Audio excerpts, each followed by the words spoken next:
થોડીક વાતો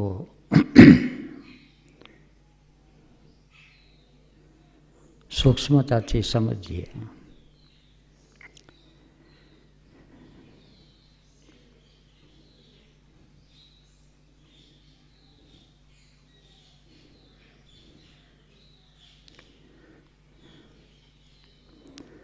હું કોણ છું?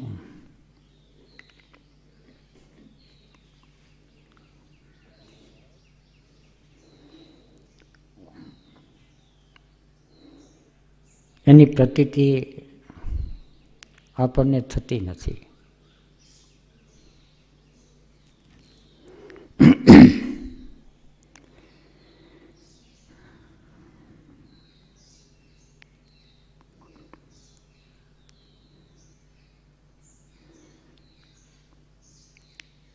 અને જ્યાં સુધી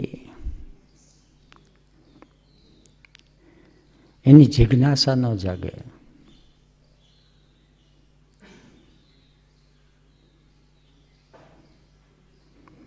ત્યાં સુધી ધ્યાન, એટેન્શન એ તરફ જતું નથી.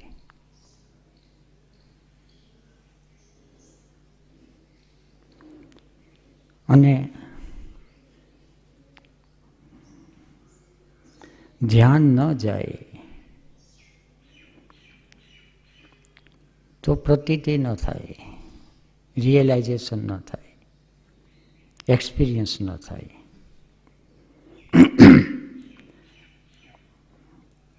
અને ત્યાં સુધી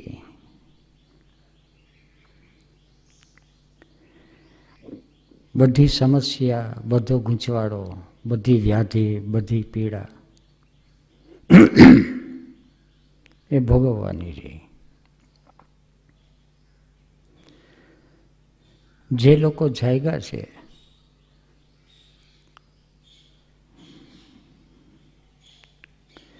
એ લોકો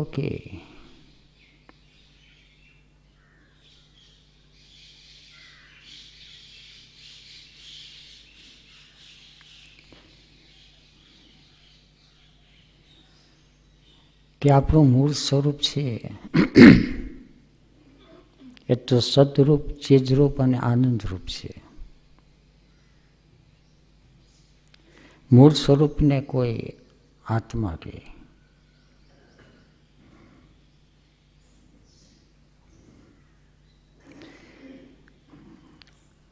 જેવી રીતે યાત્રા પર નીકળ્યા હોય, બહારની યાત્રા, દ્રષ્ટાંત અમરનાથ. અમરનાથનું સ્થાન છે કાશ્મીરમાં છે, પહેલગામની નજીક છે, દિલ્હીથી જવાય છે. જ્યાં હોય ત્યાંથી દિલ્હી, દિલ્હીથી પઠાણકોટ, પહેલગામ.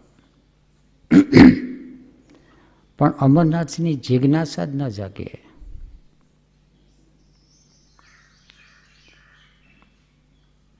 તો એ તરફની યાત્રા થતી નથી, ત્યાંની ટિકિટ કપાવાતી નથી. અને એની પ્રતીતિ તો થાય નહીં, દર્શન તો થાય નહીં. બધા બહુ વાતો કરે તો એના ફોટા જોઈ લે, જે જઈ આવ્યા હોય એના કેટલાક વિડીયો ઉતારી લે. ફોટામાં ને વિડીયોમાં કદાચ થોડીક જિજ્ઞાસા જાગે, મોટે ભાગે કુતૂહલ જાગે.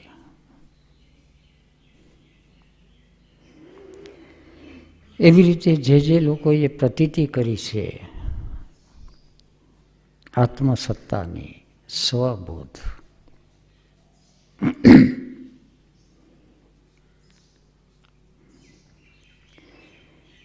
એ લોકોની વાતો સાંભળે, કદાચ જિજ્ઞાસા જાગે. અને જિજ્ઞાસા જાગ્યા પછી કદાચ યાત્રાની શરૂઆત થાય, એટેન્શન એ બાજુ પરોવે.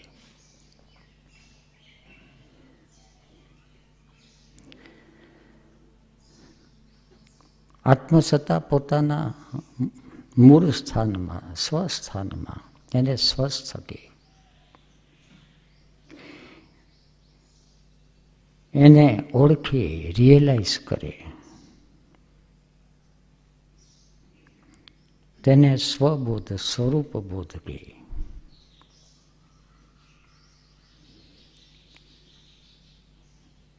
પણ એ તો બધી ગહેરી વાતો આપણે માટે. આપણે તો પડ્યા છે ભારતના કોક ખૂણે ખાંચરે ગામડામાં. અમરનાથ તો બહુ દૂર છે તો આપણા ભીતરમાં જ. પણ આપણું ભીતર ક્યાં ને કેટલું છે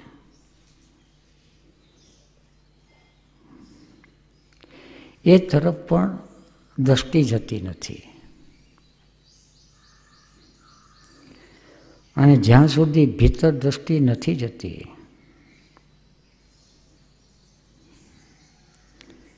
ત્યાં સુધી યાત્રા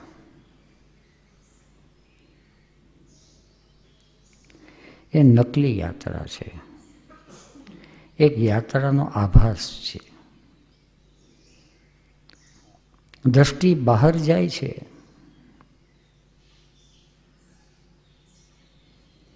ત્યાં સુધી પશુ છે, પાસવી. પશુ એટલે પાસથી બંધાયેલો જીવ. પાસથી બંધાયેલો જીવ એને ગુર્જર સિસ્ટમમાં ઓર્ડર્સ ઓફ લોસ કહે.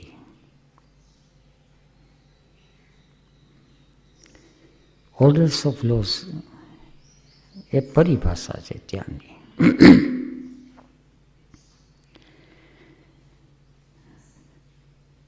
આત્મસત્તા દેહ ધારણ કરે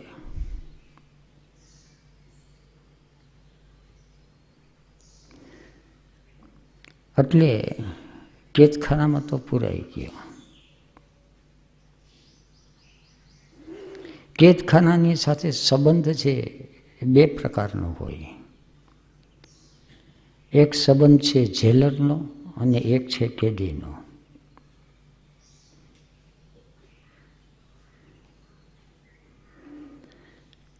જે લોકો જાગ્યા છે એ પણ કેદખાનાનો આશરો લે. ઘણા બધા નિયમો છે પણ જેલર તરીકે.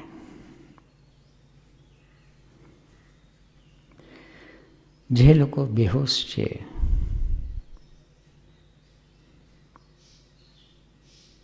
એ છે કેદીઓ.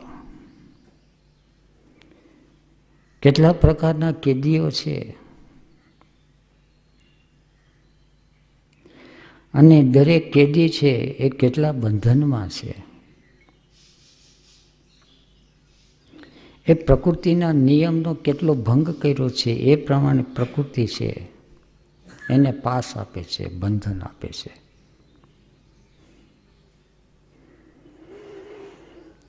ઈશાવાસ્યમ ઇદમ સર્વમ. આ બધું છે એ પ્રકૃતિનું અને પુરુષનું છે.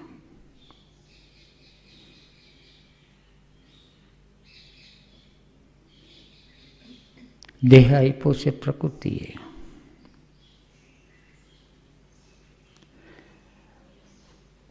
અને પુરુષ છે આત્મસત્તા દેહ ધારણ કર્યો છે. એને પુરુષ કહે.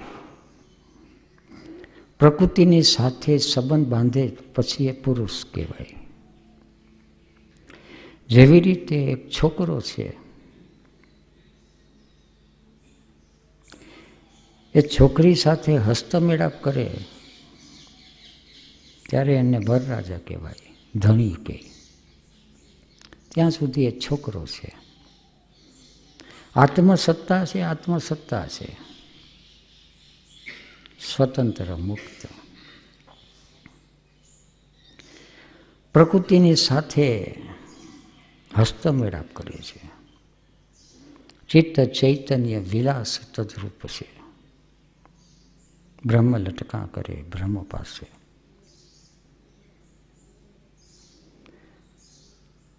ત્યારે પુરુષ અને પ્રકૃતિ બને છે. પણ સમસ્યા છે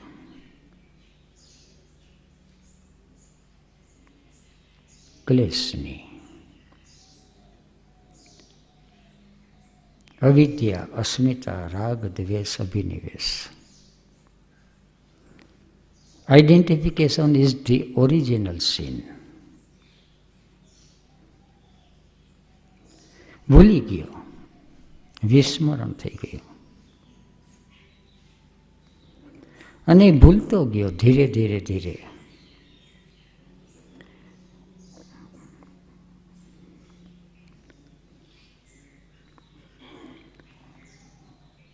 આત્મસત્તાને થયું. શા માટે થયું, કઈ રીતે થયું, એ બધા પ્રશ્ન અનુત્તર છે. છતાં એકોહમ બહુ શ્યામ. એક આદિ સ્ફૂર્ણા છે. હું એક અનેક રૂપે થાઉં. એક નાનો બાળક છે, આરામ કરે છે, કોઈ દુઃખ નથી. પણ આરામ કરી કરીને ધરાઈ જાય. પછી એને મન થાય કે કંઈક હું રમી લઉં, એટલે બહાર રમવા જાય. રમવા જાય અને આરામ કરે, રમવા જાય અને આરામ કરે. ત્યાં સુધી તો બહાર સહજ નિર્દોષતા છે. રમવામાં મોજ આવે છે અને આરામની અંદર એ મોજ આવે છે. સમસ્યા પછી ઊભી થાય છે બેહોશીને કારણે. અવિદ્યા. અવિદ્યામાંથી અસ્મિતા એટલે હું જન્મે છે.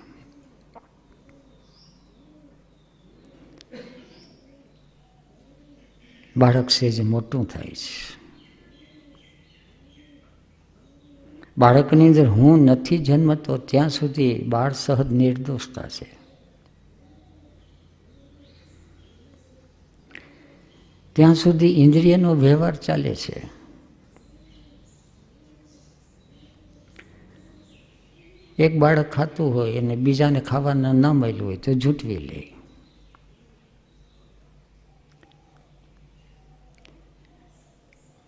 બાહ્ય પ્રવૃત્તિ, ગલુડિયા પણ એની રીતે, વાંદરાના બચ્ચા એની રીતે, માણસના બચ્ચા એની રીતે. ત્યાં અહંકાર નથી. પણ પછી અહંકાર આવી જાય. પછી જૂઠાજૂઠ કરે. એની અંદર અધિકાર ભાવ આવે, આગ્રહ આવે. હું જ ખાઉં અને હું તને ખાવા ન દઉં. અધિકાર અને આગ્રહ આવી ગયો એટલે જીવ છે એ પાસમાં બંધાઈ ગયો. ગુરજેફ એને માટે શબ્દ વાપરે છે 96 ઓર્ડર્સ ઓફ લોસ.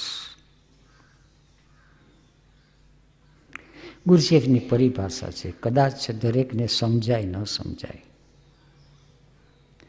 આત્મસત્તા જ્યારે પોતાના મૂળ સ્વરૂપમાં હોય ત્યારે પોતે સ્વતંત્ર છે. એકમ એવ અદ્વિતીયમ.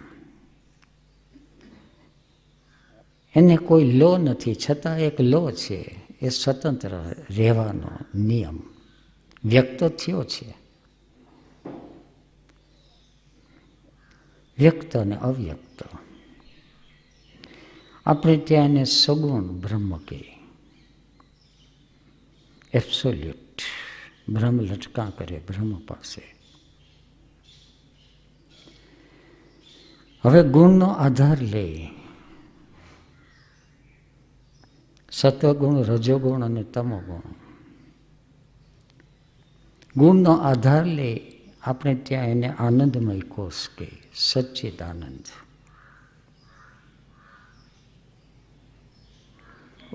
ત્રણ લોસ, પણ ત્રણેય લો છે એ એકબીજાને કોમ્પ્લિમેન્ટરી હોય, ત્રણેય સજગ અને સભાન છે. એના આદિદેવ કીધા બ્રહ્મા, વિષ્ણુ અને મહેશ, આપણી પરિભાષા. ગુરુજીની પરિભાષા એક્ટિવ, પેસિવ અને ન્યુટ્રલ. ત્રણેય એની મેળે થાય. ક્યારેક એક્ટિવ થવું હોય ત્યારે ચિદ્રૂપ બની જાય,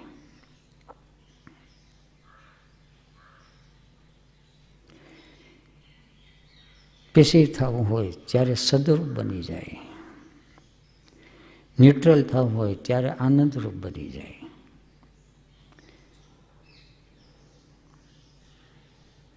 ચિદ્રૂપ બને એટલે દ્રષ્ટા બને, ઓબ્ઝર્વેશન થાય.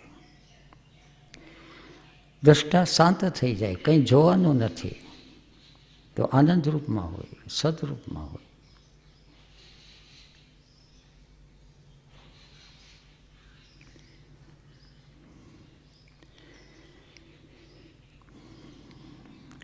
દેહ ત્યારે ધારણ કરે છે એ વખતે દેહ આનંદમય કોષ. આનંદમય કોષ એટલે ત્યાંનો એક દેહ છે, કારણ શરીર.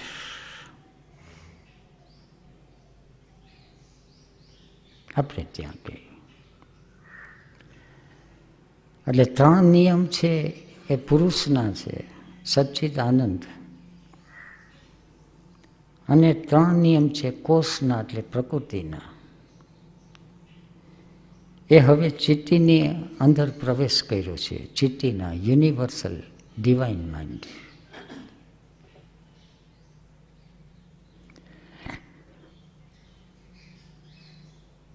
હું આનંદ છું અને હું આનંદમાં છું.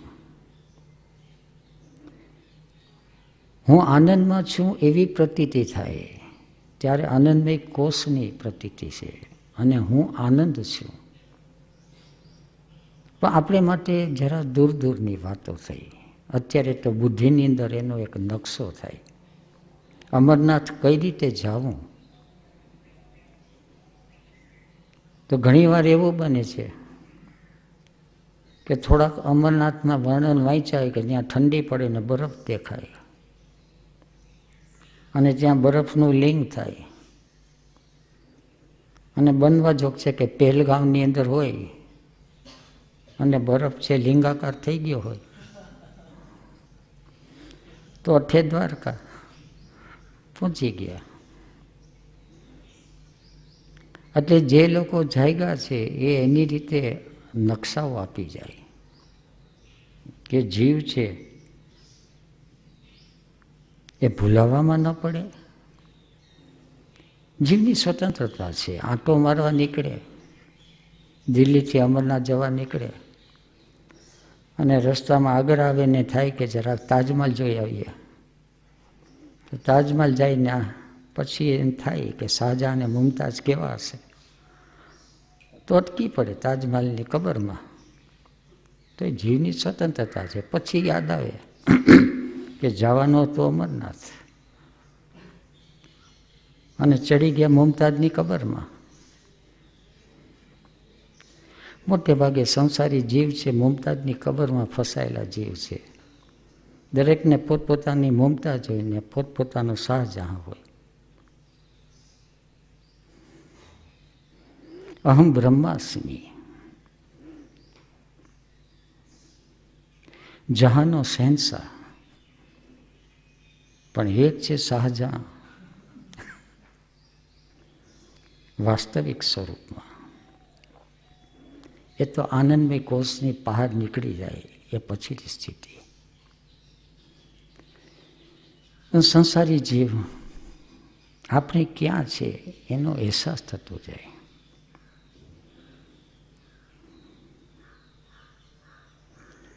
વિજ્ઞાનમય કોષ, હાયર થિંકિંગ સેન્ટર,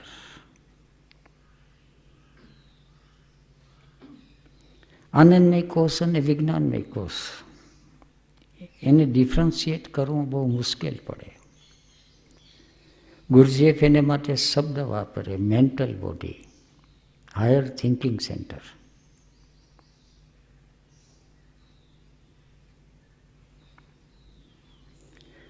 ત્યાં ઓર્ડર્સ ઓફ લોસ 6 લાગુ પડે.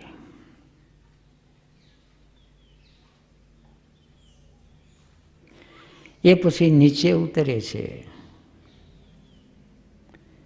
એને હાયર ઇમોશન સેન્ટર કહે. આપણે ત્યાં એને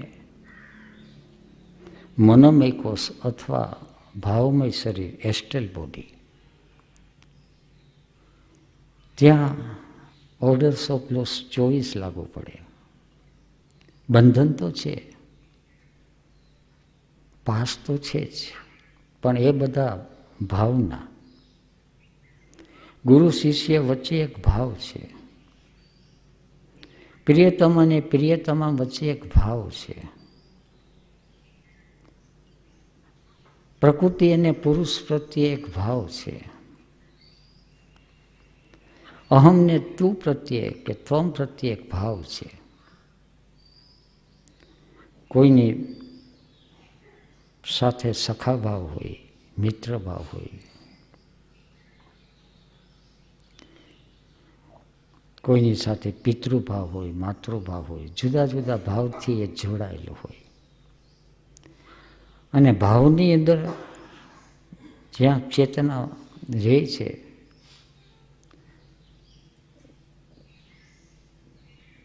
ત્યારે એને બંધન હોય છે, પણ બહાર પ્રકારના ઓર્ડર્સ ઓફ લોસ. પછી આવે છે ઇન્દ્રિયનો પ્રદેશ, sensing, energy of sensitivity.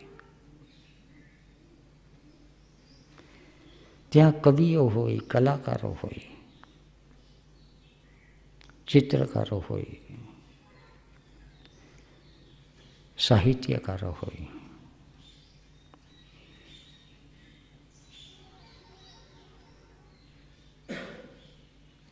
Sensing. જ્યારે એ અવસ્થામાં હોય છે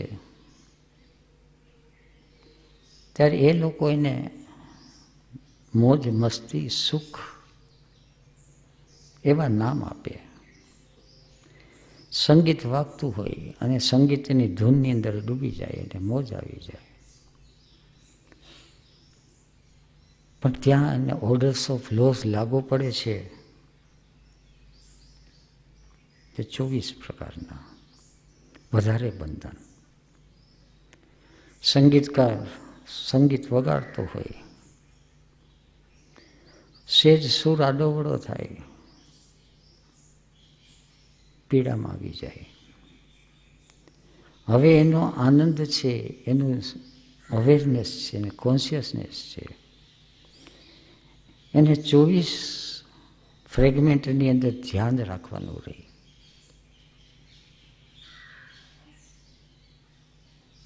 ભાવ પ્રદેશની અંદર એને ધ્યાન રાખવાનું હોય 12 ઠેકાણે છે.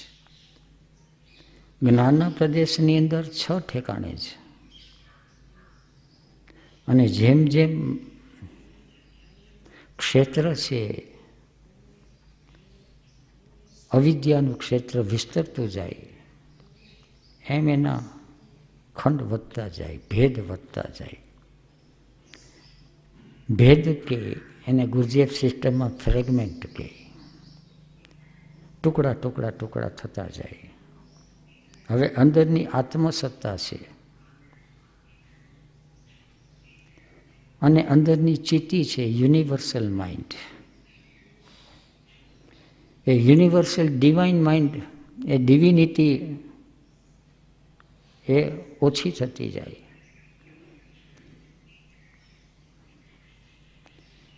અને આસુરી વૃત્તિ ધીરે ધીરે વધતી જાય, પ્રકાશ ઓછો થતો જાય, અંધકાર વધતો જાય, નીચે ને નીચે જીવ ઉતરતો જાય. 24 સુધી પુરુષ અને પ્રકૃતિ એકબીજાની રમત કર્યા કરે.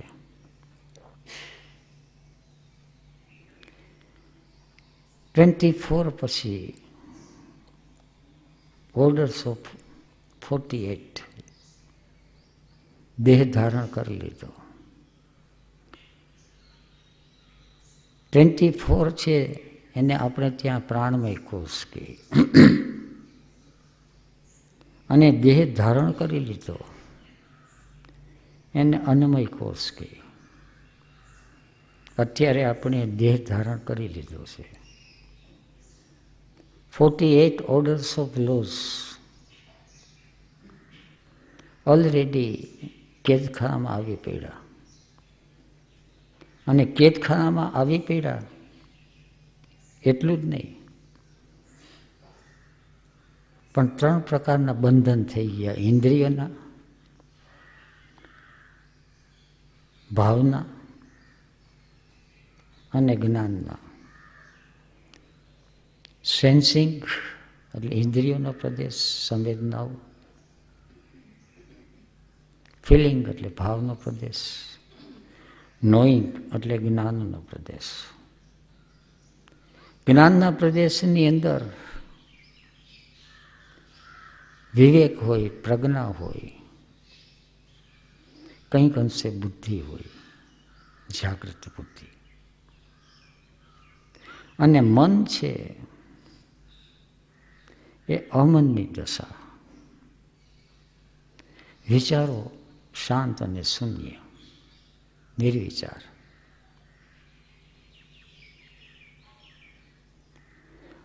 સેજ નીચે ઉતરે, જેવી રીતે કેદી છે, શાહી કેદી હોય, નજર કેદ તરીકે રાખે. તેને હરવા ફરવા, ખાવા પીવા એ બધી છૂટ હોય. એક જ હોય કે જે ક્ષેત્ર આપ્યું હોય એ ક્ષેત્રની બહાર નીકળી ન શકે. રાજદ્વારી કેદી કહેવાય. સ્વાતંત્ર્યને સંગ્રામ ચાલતો, ગાંધી, નહેરુ એવા બધાને કેદખાનું ખરું, પણ આગાખાનું પેલે જ હોય. પેલા કેદખાનું હોય, ખૂંખાર કેદી હોય તેને આંદામાન નિકોબારમાં મોકલી દે. કેદખાનું તો કેદખાનું છે, પણ આંદામાન નિકોબારમાં મોકલી દે એને એક્ઝાઇલ કહે. Orders of lose 96.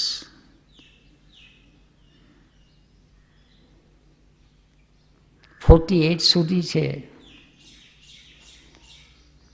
ત્યાં સુધી શરીર, શરીરની ઇન્દ્રિયો, શરીરની ભાવદશા અને શરીરની અંદર જે કંઈ અનુભવને આધારે મેળવેલું જ્ઞાન હોય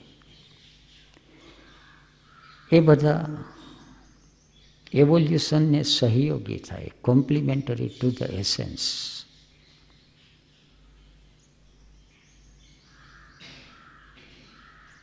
એને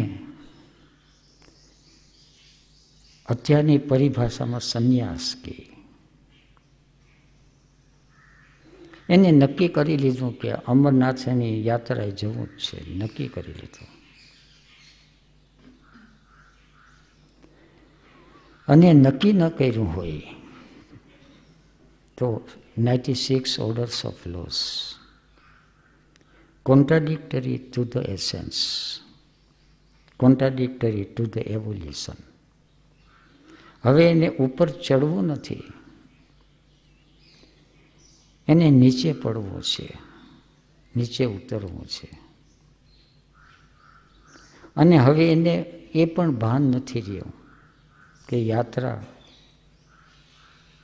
ક્યાં જવાની છે, હું કોણ છું એની એ ખબર નથી. હું એમ આઈ, હું શા માટે છું, વાય આઈ એમ હિયર, તો એને ખબર નથી.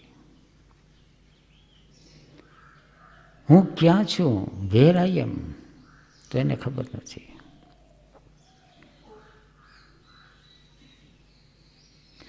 હું કઈ રીતે વેપારી બન્યો, કઈ રીતે ધણી બન્યો, કઈ રીતે સંસારી બન્યો, કઈ રીતે પ્રેસિડન્ટ બન્યો, કઈ રીતે કોઓર્ડિનેટર બન્યો, કઈ રીતે પ્રધાનમંત્રી બન્યો. હાવ કશી એને ખબર જ નથી. ગુરુજીએફ એને માટે શબ્દ વાપરે, એવરીથિંગ હેપન્સ.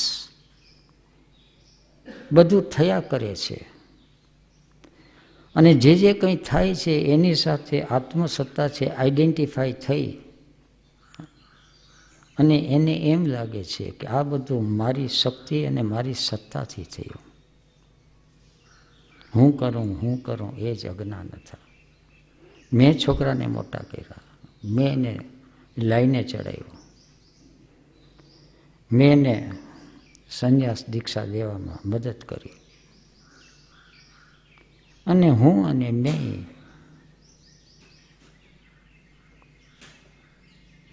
જુદા જુદા સ્વરૂપે આવ્યા કરે. આ આશ્રમ મેં બાંધ્યો, કે આ દુકાન મેં કરી. હું અને મેં આવે છે 96 ઓર્ડર્સ ઓફ લોઝમાં આવી ગયો. અહંતા અને મમતા છે એ ચંદ્રના પ્રદેશમાં આવી ગઈ. લોઅર સાયકિક નેચર, શ્રી તાવડિયાજી કહે. હવે જીવ છે બધી રીતે બંધાઈ ગયો, બધા પાસમાં બંધાઈ ગયો. ભાવનો સંબંધ છે,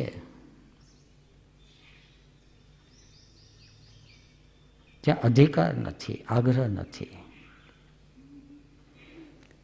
ભાવનો સંબંધ નીચે ઉતરે છે ત્યારે લાગણીનો સંબંધ થાય છે. 48 ઓર્ડર્સ ઓફ લોસ.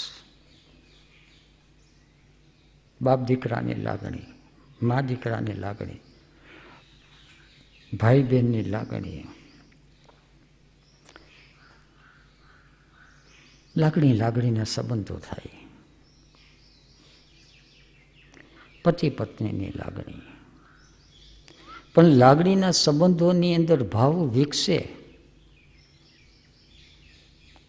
તો એવોલ્યુશન તરફ જાય, અને લાગણીના સંબંધને બદલે ભાવ વિકાર, એને ક્લેશ કહે. ભાઈ બહેન છે, બેનને એમ થાય કે હું કહું એ પ્રમાણે ભાઈએ કરવું, કે ભાઈને એમ થાય કે હું એ પ્રમાણે બેન કરું. અને કન્ડિશન છે કે જે મોટું હોય એ નાનાને દબાવે, ભાવ રાખે, પણ ભાવને બદલે અધિકાર રાખે. પતિ પત્ની છે, સંબંધથી જોડાય, સમાજનો વ્યવહાર છે, પણ સંબંધથી જોડાય અને જાગૃતિ ન હોય તો ભાવને બદલે વિકારો આવવા માંડે. એટલે સંસારની અંદર લગભગ સંબંધો છે પતિ પત્નીના, કારણ કે પ્રકૃતિનો એક પ્રવૃત્તિ છે આહાર, નિદ્રા, ભય અને મૈથુન. સ્ત્રી પુરુષ ભેગા થાય છે, બાળકો થાય, અને જે શરીરના માધ્યમ દ્વારા બાળકો થયા છે એ શરીર એનું કામ પતાવી અને ક્ષીણ થઈ જાય. પ્રકૃતિનો વ્યવહાર ચાલ્યા કરે. પણ પુરુષનું શું, જીવનું શું, જીવાત્માનું શું, આત્માનું શું? આહાર, નિદ્રા, ભય અને મૈથુન એ તો મનુષ્યની નીચે જે પશુ પક્ષીની સૃષ્ટિ છે ત્યાં તો આ બધું ચાલ્યા કરે છે. માનવ દેહ મળ્યો છે, એ મળ્યો છે આત્માને ઓળખવા માટે, પોતાના સ્વસ્થાને જવા માટે, પોતે શા માટે અહીંયા આવ્યો છે એનું ભાન અને જ્ઞાન કેળવવા માટે. પણ અવિદ્યાથી ઘેરાઈ ગયેલો જીવ, અતિશય ઘેરાયેલો.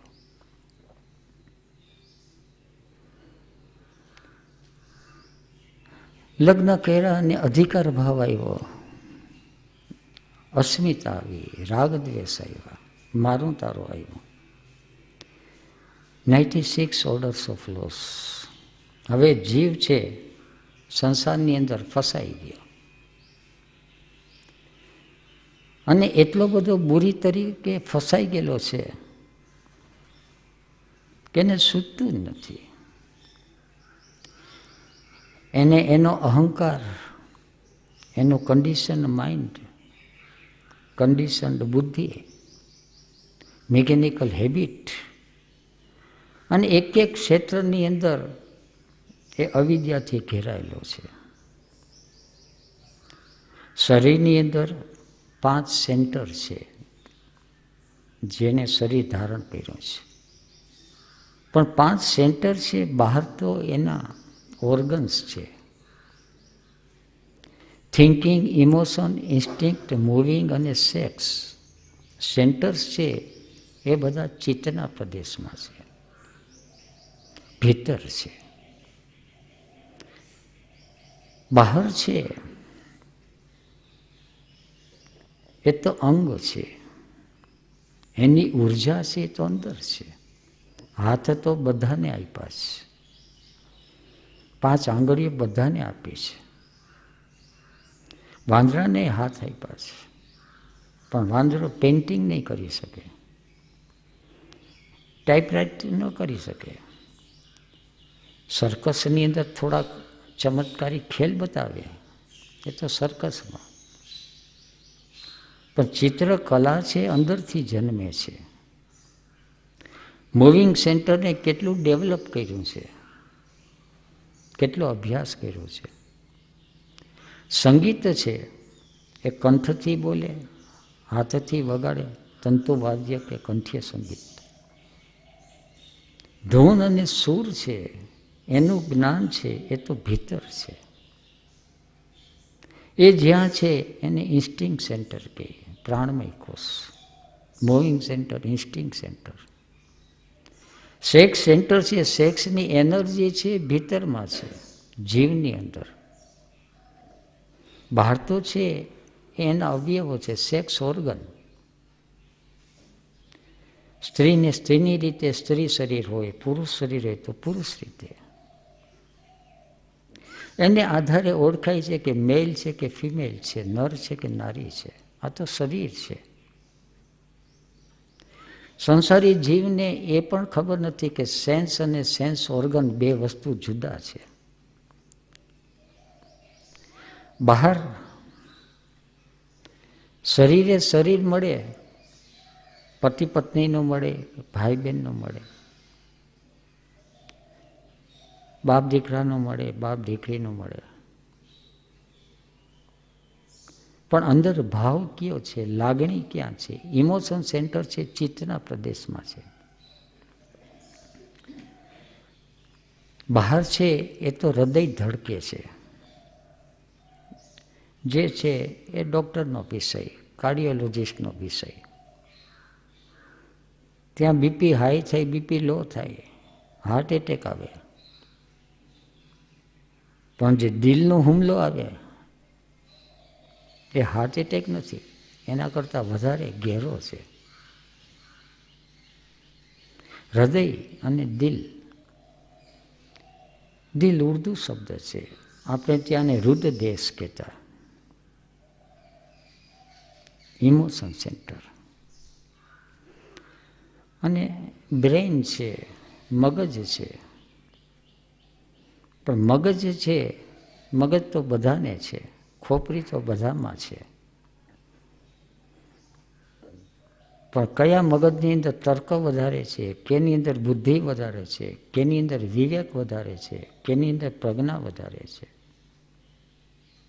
મેન્ટલ બોડી દરેકમાં નથી, મગજ દરેકની અંદર છે. અને ભીતર છે સંસારી માણસ છે, 96 ઓર્ડર્સ ઓફ લોસ છે, ત્યાં અહમની સત્તા છે. અને 6 છે ત્યાં આત્માની સત્તા છે. અને દરેક સેન્ટરની અંદર 6 થી માંડી અને 96 સુધી ના ઓર્ડર્સ છે દરેક સેન્ટરની અંદર. થિંકિંગ સેન્ટર છે, મગજ છે. જ્યારે નેગેટિવ ઇમેજિનેશન અને વિચારો આવે, અતિશય કન્ફ્યુઝન થઈ ગયો, તો 96 ઓર્ડર્સ ઓફ લોઝમાં આવી ગયો. અંદરની ચેતના છે એ હવે મૂંઝાઈ ગઈ અને એના પરિણામે ટેન્શન અને ડિપ્રેશન એની એને પ્રતીતિ થાય. ફિલોસોફી કામ નથી કરતી. ચારે બાજુ આત્મા છે, પરમાત્મા છે, ચારે બાજુ આનંદ છે, આનંદ છે. તેને કંઈ દેખાતું નથી. ઘરમાં બધી વસ્તુ પડી છે પણ કંઈ દેખાતું નથી, અંધારું થઈ ગયું. મનુષ્ય જીવ એ અંધકારમાં પડ્યો છે. તમસોમાં, તમસ તરફ નહીં, જ્યોતિર્ગમય. અંધકારમાં નથી પડ્યા રહેવાનું. Just C. આટલી બધી ચિંતા, આટલી બધી ઉપાધિ, આટલી બધી સમસ્યા, ઘેરાયેલું છે શું આ બધું? પોતે પોતાની રીતે જ એક ઝાડ ઊભી કરી છે અને પોતાની ઊભી કરેલી ઝાડમાં પોતે ફસાઈ ગયો છે. દુનિયા તો વિશ્વ છે તો એના કર્મ પ્રમાણે ચાલ્યા જ કરે છે. પણ એને ભાન આવતા ક્યારેક મહિનાઓ નીકળી જાય, ક્યારેક વર્ષો નીકળી જાય અને ક્યારેક જન્મો નીકળી જાય. અને આવી જાય તો અત્યારે આ ક્ષણે પણ આવી શકે છે. ત્યાં છે શું આ બધું? તો આ ક્ષણે નથી આવતું તો એનું વિજ્ઞાન કહે કે 96 ઓર્ડર્સ ઓફ લોસ.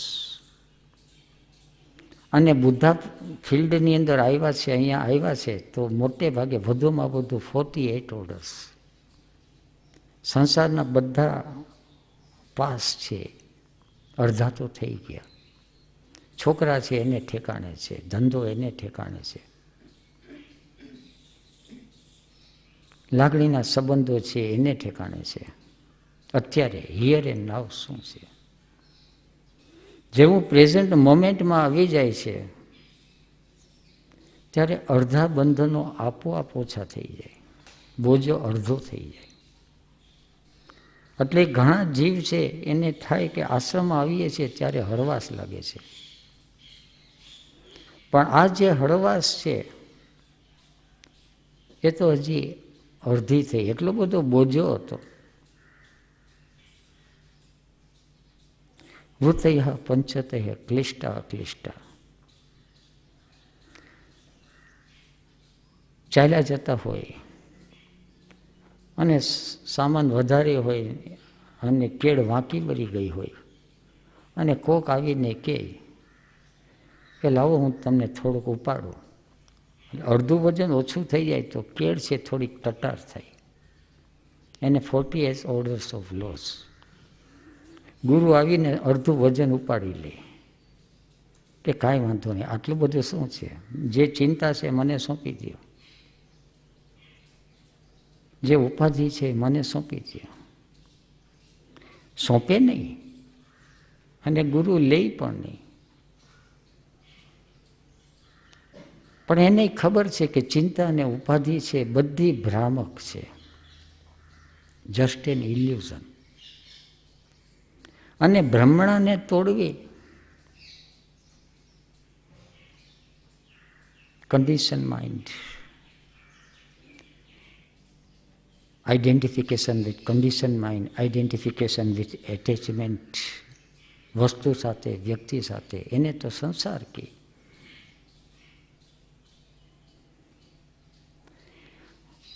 અંધારાની અંદર દોરડું પડ્યું હોય અને સાપની કલ્પનાથી સાપની વાત સાંભળીને વાંચીને એ મૂંઝાઈ ગયું હોય, ગભરાઈ ગયું હોય.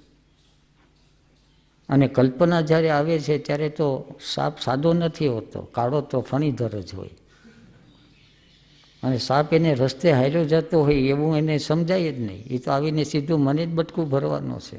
ભયના કારણે સાપના અનેક રૂપ દેખાય. ગુરુ પછી કહે કે આમાં સાપ જેવું છે ને એને હશે તો મારી પાસે મંત્ર છે, પકડીને હું રાખી લઈશ. એટલે 96માંથી 48 એને સંન્યાસ કહે. પછી ગુરુ કંઈ ન કરે, પછી ગુરુ એને માર્ગદર્શન આપે. સાપ હોય તો કઈ રીતે પકડવો અને દોરડું હોય તો એને કઈ રીતે બાજુએ મૂકી દેવું. અને સાપ છે તો કેવા પ્રકારનો છે, ઝેરી છે કે બિનઝેરી છે. ઝેરી છે તો એને જુદી રીતે કામ લેવાય, બિનઝેરી છે તો જુદી રીતે કામ લેવાય. પછી દેહ છે, દેહની ઇન્દ્રિયો છે, ત્યાંથી વાસ્તવિકતા શરૂ થાય. વાસ્તવિકતા એટલે રિયાલિટી, ફેક્ટ. આત્મસત્તા છે ત્યાં સત્ય છે, ટ્રુથ છે. અને પ્રકૃતિની અંદર તથ્ય છે, ફેક્ટ, રિયાલિટી. રિયાલિટી છે એ હર ક્ષણે બદલતી જાય, હર ક્ષણે. જે લોકો જાગ્યા છે એ ધીરે ધીરે ભ્રમણામાંથી રિયાલિટી તરફ લાવે. ઇલ્યુઝન અને ઇમેજિનેશનમાંથી પ્રેઝન્ટ મોમેન્ટમાં લાવે. પ્રેઝન્ટ મોમેન્ટમાં લાવ્યા પછી સેન્સિંગ કેટલું થાય છે, ઇન્દ્રિયોની સંવેદના કેટલી થાય છે, સેન્સિંગ પછી ફિલિંગ, ભાવ કેટલો જાગે છે, અને ભાવ જાગ્યા પછી દર્શન કેટલું થાય છે, દર્શન જાગ્યા પછી સ્થિતિ કેવી બને છે. જે લોકો જાગ્યા છે એ જે ઠેકાણે, જે કેદી જે સ્થાનમાં હોય એ સ્થાનમાંથી એને આગળ ને આગળ ધકેલે. આ એક વિજ્ઞાન છે. હવે રામદુલારે બાપુનો કોઈ પ્રસંગ, બાપુની સાથે મુંબઈ જવાનું થયું. મુંબઈ જવાનું થતું, વ્યવહારિક બધા પ્રસંગ હોય, લગ્ન પ્રસંગ, સગા સંબંધીઓના. એની પહેલાં મુંબઈ જવાનું થતું વાંચનને માટે, એશિયાટિક લાઇબ્રેરી, અને ત્યાં જૂના અનેક પ્રકારના પુસ્તકો અલભ્ય મળે. એ પછી વ્યવહારિક પ્રસંગે જવાનું થતું. સગા સંબંધી, એની અંદર એક વ્યક્તિ એ સંબંધમાં થાય, પણ એ વ્યક્તિને યાદ કરવું અત્યારે યોગ્ય લાગ્યું. એનું નામ હતું અનિલ, અનિલભાઈ કહેતા. 65% અતિશય સુખી. અને જે જગા ઉપર અત્યારે બુદ્ધા હોલ છે અને જે જગા ઉપર જીવન પસાર કર્યું એનો વ્યવહારિક કબજો હતો એની પાસે, વ્યવહારિક નામ હતું. પણ એ વ્યક્તિએ ક્યારેય પણ એના આ જગા ઉપર અધિકાર ન ભોગવ્યો, આપી દીધી, સોંપી દીધી. સંબંધની અંદર મામા ભાણેજ થાય, દૂર દૂરના. પણ એ સંબંધની અંદર ક્યારેય પણ આ જગા ઉપર આવી ને કે આ મારી જગા છે અને હું કહું એમ થવું જોઈએ એવું ન, સોંપી દીધું.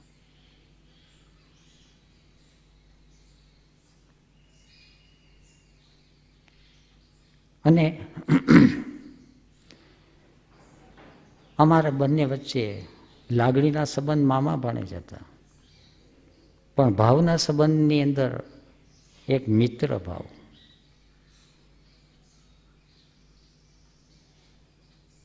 મનાલી શિબિર કરીને જ્યારે આવવાનું થયું,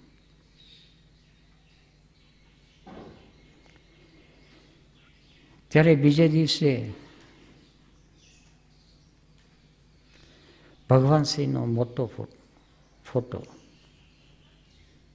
એક મિત્ર સ્વામીજી અત્યારે છે એ લઈને આવ્યા. એની કિંમત એ વખતે 500 રૂપિયા હતી. શિબિરની અંદર પ્રદર્શન ભરાણું હતું. દિલ્હીના સ્વામીજી હતા, અત્યારે ચૈતન્ય ભારતી, પેલા ફોટા પાડતા. અને જે ફોટાના માધ્યમ દ્વારા મારા ભીતરની અંદર ધીરે ધીરે ધીરે પ્રેમ, ભક્તિ અને ભાવનો ઉદય થયો. એ ફોટો આવ્યો. શિબિર પૂરી કરી અને ઘેરે આવ્યો, અને બીજી બસની અંદર એ ફોટો આવ્યો. ફોટો ક્યારેય ખરીદી શકાય એવી આર્થિક શક્તિ હતી નહીં એ જમાનામાં. 500 રૂપિયા. અનિલભાઈએ ફોટો ખરીદી અને અહીં મોકલી દીધો. મુંબઈની અંદર જે કંઈ ઓશોના પ્રવચનો થતા, તો એની કેસેટ એ વખતે ફૂલ, એટલે રેકોર્ડર, ટેપ રેકોર્ડે મોકલી દીધું, ફૂલ મોકલી દઈ.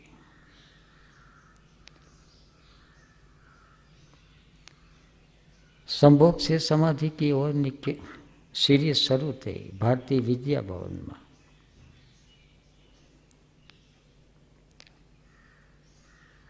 ત્યાં એ પૂરું થયું, અને એક અઠવાડિયાની અંદર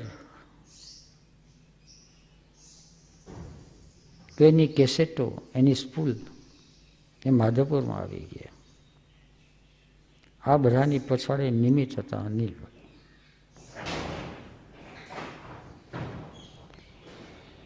બાપુ મુંબઈમાં જતા ખાસ એને માટે જતા. અને બાપુએ જ્યારે આખરી શરીર છોડ્યું તો એના સાનિધ્યમાં, એના રૂમની અંદર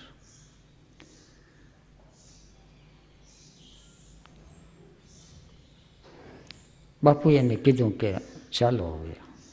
મુંબઈ હતા. અમને, ખાસ કરીને મને અને બીજા બધાને, આશ્રમની સ્થાપના થઈ ગઈ હતી. અને આશ્રમની અંદર હરણિયા હોય, સસલા હોય, પક્ષીઓ હોય, આવી એક કલ્પનાઓ હતી.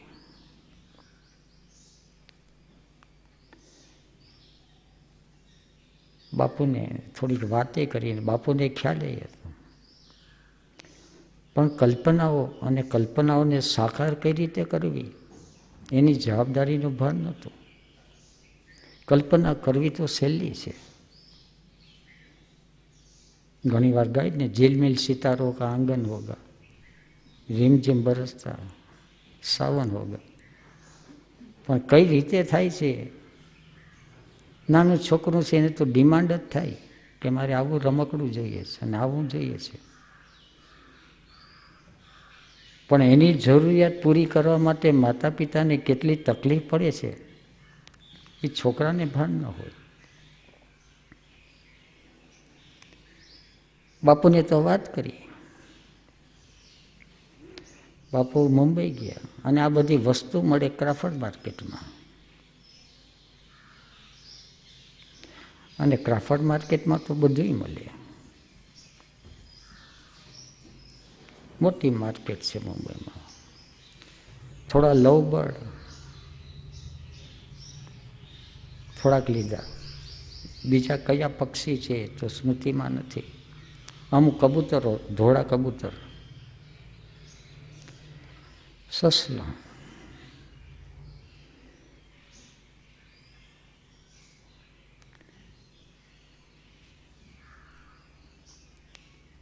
લીધા તો ખરા, પણ એને રાખવા ક્યાં? એને માટે તો પાંજરું કરાવવું પડે. જો પાંજરું ન કરાવીએ તો પક્ષી કાં તો ઉડી જાય ને કાં તો કોકનો શિકાર થઈ જાય. અનિલભાઈ સાથે હતા, બાપુ સાથે હતા કે પાંજરાનું શું કરશું, પક્ષી તો લઈ લીધા. થોડીક અંદર એક દયા પણ હોય કે નાનકડું પાંજરું હોય તેમાં પક્ષી છે મૂંઝાઈ જાય, જરાક મોટું પાંજરું હોય તો થોડું ઉડાઉટ કરી શકે. અને નાનકડા પાંજરાની અંદર 10-12 પક્ષીઓ છે એ સરખી રીતે ખાઈ પી ન શકે. પાંજરું જરાક મોટું જોઈએ. મોટા પાંજરા તો મળે નહીં તૈયાર, તો શું કરશું? બાપુએ બધાને બેસાડી દીધા ચિંતન કરવા. પછી મોટું પાંજરું બનાવવું. પછી નક્કી કર્યું કે તૈયાર તો નહીં મળે મુંબઈમાં, માધવપુર બનાવી લેશું. એ વખતે વેલ્ડિંગ મશીનો કે આ કે તે કે ખાસ હતા નહીં.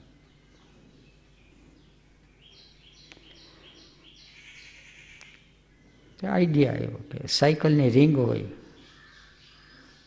અને ઊભા સળિયા હોય અને એને બાંધી દઈએ અને વાયર, એટલે નક્કી થયું સાયકલની રિંગ, સળિયા અને વાયર. ગાડી લીધી, બે પક્ષીઓ લીધા, પાંજરા લીધા, મુંબઈથી નીકળ્યા.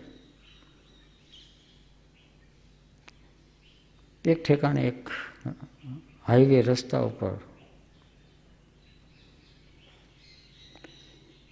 એક લોખંડના ભંગારવાળાની દુકાન આવી. બાપુએ ગાડી ઊભી રખાવી, નીચે ઉતર્યા કે આ રિંગ લેવી છે, કેટલા પૈસા? તેને તો બાપુને જોયા, અમને જોયા, એને કંઈક ભાવ જાગ્યો. અંદર લઈ ગયા ને બધાને ચા પાણી નાસ્તો કરાવ્યો. બધા સવારના ભૂખ્યા નીકળ્યા હતા. પછી કે બોલો શું છે? ગાડી લઈને ઘરાક આવ્યો, એ કારણ હોય કે બીજું કારણ હોય. પછી તો કીધું કે પાંજરું એક બનાવવાનું છે ને એના માટે થોડાક સળિયા ને થોડાક, પછી એને થોડોક આઈડિયા આપ્યો એને પોતાની રીતે. અને પાંજરાનો જેટલો સામાન હતો એમાં 2-3 પાંજરા થાય એટલો સામાન ગાડીમાં ભરી દીધો.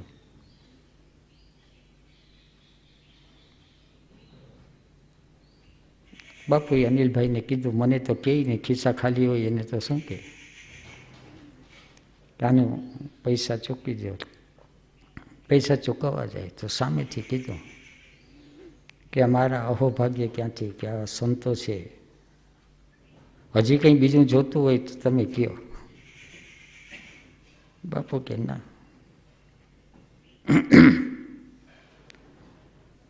લઈને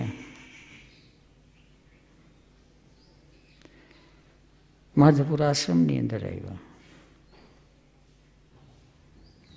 અને બધાને બેસાડી દીધા. ખાસ કરીને અમે 2-3 જણા જે બહુ વાતોને ચર્ચા કરતા હતા, જેને શોખ હતો પશુ પક્ષીનો, તો શોખ પૂરો કરવો. એક સળિયો છે ને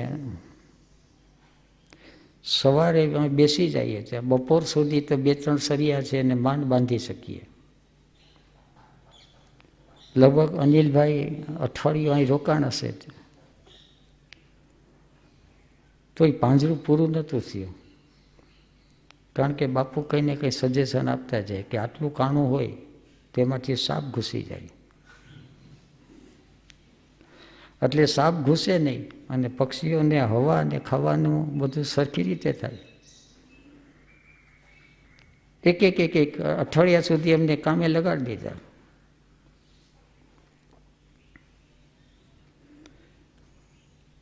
પછી તો અનિલભાઈ ચાલ્યા ગયા.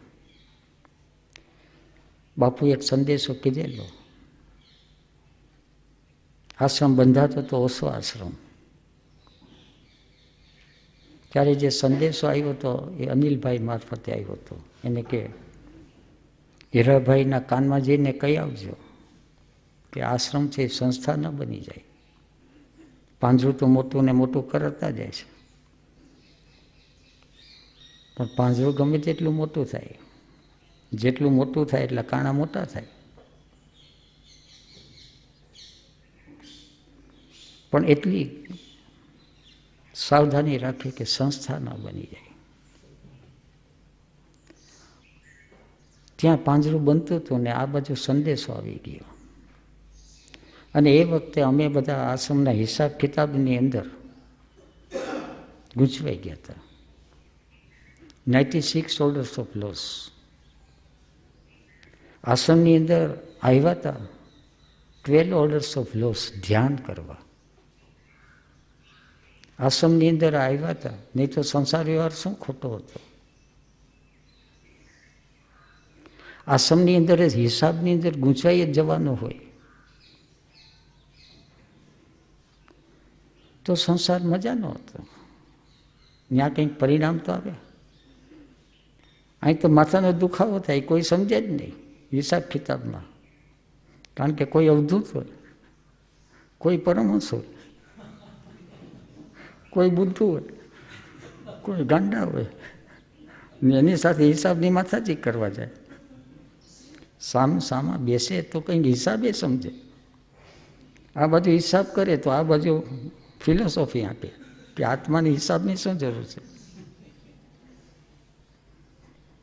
તે હિસાબ કરવાવાળો મૂંઝાઈ જાય અને જેને હિસાબ દેખાડી એ મૂંઝાઈ જાય.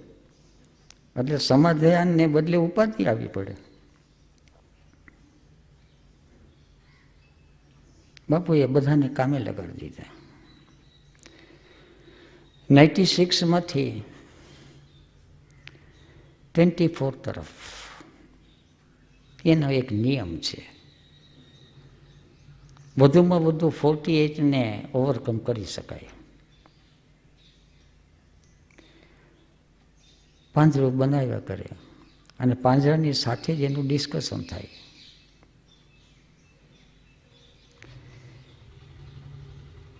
અનિલભાઈ તો મુંબઈ વયા ગયા. લો બર્ડ મજાના હતા. એને માટે કાંગ મુંબઈથી થોડીક લાવ્યા હતા. માધવપુરમાં થોડીક મળતી, ક્યારેક નહોતી મળતી, મગાવી દે. ગમે તેવું પાંજરું રાખેલું.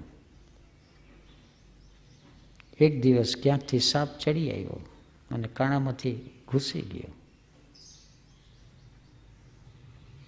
2-4 પક્ષીને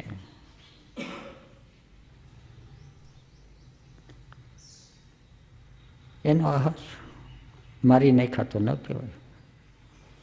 માણસ મારી નાખે એ તો એનો નિયમ. પંખી પ્રત્યેની જે રાગ અને આસક્તિ હતી, જે મોહ હતો,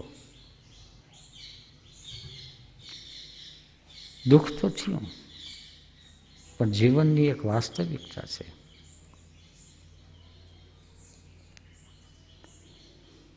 બાપુ એકવાર મોરના બચ્ચાને પાડ્યા. ખેડૂતોને કહી દીધું અને અમને બધાને કહી દીધું, છોકરાઓને પણ, કે મોરના બચ્ચા ક્યાંયથી મળે અને જે લોકો જાણકાર હોય એને ખ્યાલ હોય કે ઈંડામાંથી બચ્ચા નીકળે, થોડા દોડતા હોય, જાળવીને પકડી લે. પછી બાપુને કઈ રીતે બચ્ચાને ટ્રેન કરવા એને ખબર કે બાપુ જંગલમાં રહેતા, એટલે પશુ પક્ષીનો ગહેરો અભ્યાસ.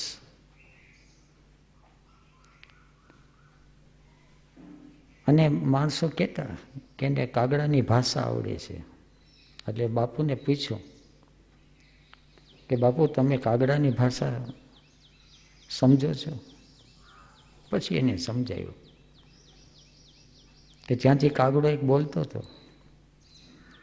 એટલે કે આ જે અવાજ છે ને એ નિમંત્રણનો અવાજ છે. હવે બધા કાગડા ભેગા થશે, ક્યાં કંઈક શબ પડેલું હશે. અને કાગડા છે એ સમૂહચારી છે, એકલો નહીં ખાય. એ સામ્યવાદી બધાને બોલાવે.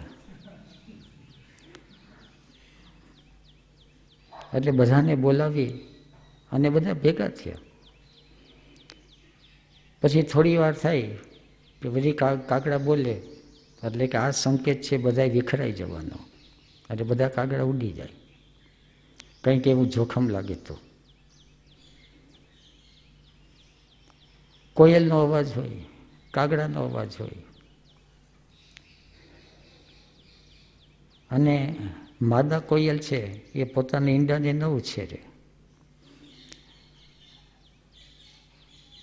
એ કાગડીના માળાની અંદર. તો નર કોયલ છે એ કાગડીને કઈ રીતે ઉડાડી મૂકે? આ બાજુ કાગડો બોલે એટલે એ નિમંત્રણ આપે કાગડીને કે કંઈક જોખમ જેવું છે. એટલે એ દેખાડે કે જો આ કાગડી જે ઉડી ગઈ, હવે કોયલ છે એને ઈંડા મૂકી આવશે. અને જો ઉતાવળ જેવું હોય તો ઈંડા મૂકીને આવે, અને નહીં તો કાગડીના ઈંડાને થોડાક બહાર કરી નાખે અને પોતાના ઈંડા મૂકી જાય. અને કાગડીની અંદર એ વિવેક ન હોય કે આ મારા છે કે કોયલના છે. એટલે ભાષા જાણે એ આ રીતે જાણે. કઈ ચીજ છે એ વેદનાની ચીજ છે, કઈ બોલી છે એ નિમંત્રણની છે, કઈ છે ભયની છે. ત્યાં નાની મોટી બધી લાગણીઓ થતી હોય અને એનો બધો ઉચ્ચાર થતો હોય. માણસની અંદર જે ઉચ્ચાર છે એ તો એવોલ્યુશન, હાઈ ગ્રેડના પ્રાણ છે. પશુ પક્ષીની અંદર પ્રાણ છે લો ગ્રેડના છે, ઉચ્ચ રતિ, એ ઉદાન વાયુ. આ બધી યોગિક પરિભાષા. મોરના બચ્ચાને રોજ સવારના પોરમાં બાપુ ફરવા નીકળે. બાપુની સાથે મારે હતું, બગીચાની અંદર રાઉન્ડ મારીએ અને પછવાડે પછવાડે બચ્ચા આવ્યા. અને મને કહે કે આમ વાંધો ના આવે પણ છતાં સાવધાની રાખવી, કારણ કે બચ્ચા છે છૂટા છૂટા છે. એટલે બને ત્યાં સુધી કૂતરાને તો દૂર રાખીએ. 10-12 દી 15 દી સુધી બચ્ચાને ફેરવા, ઉછેરા, મોટા કર્યા.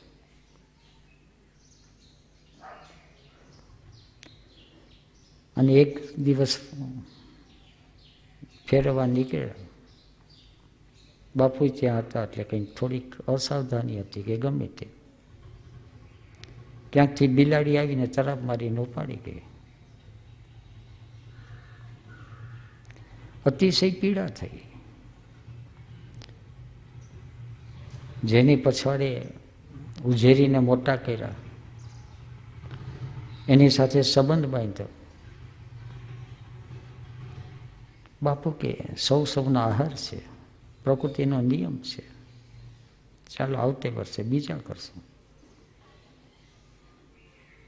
બાપુની સ્થિતિ હતી, ભાવની સ્થિતિ હતી. પૂરેપૂરો ભાવ આપી દીધો. 12 orders of loss. મારી સ્થિતિ હતી 96 orders of loss. આસક્તિ અને મોહથી બંધાયેલો જીવ હતો. અને એ વખતે બાપુએ એ આસક્તિ અને મોહમાંથી છોડાવવાની એક દ્રષ્ટિ આપી, હિંમત આપી, સાહસ આપ્યું. આજનો સમય પૂરો થયો. કાલે કંઈ યાદ આવશે તો વિશેષ